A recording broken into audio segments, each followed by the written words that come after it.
My name is Khatdija. I have been with Dear World since August of 2021. I'm a storyteller here at Dear World, and I'm incredibly excited to be here today. Today is about the stories of you. At the intersections of a company's values and our personal stories is where we find shared purpose and meaning. You're probably wondering why storytelling. It is how we understand the world around us. It's how our ancestors made meaning sitting around a fire. And it's exactly what we're going to do today.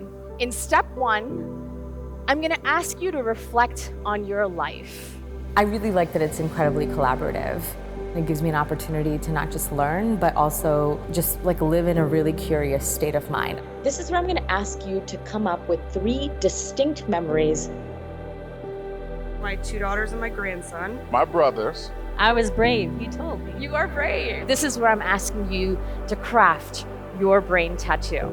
Storytelling is the art of living in so many ways. Publicly held, privately held organizations that are trying to build a culture that is representative of who they are. That is work that we can do really well.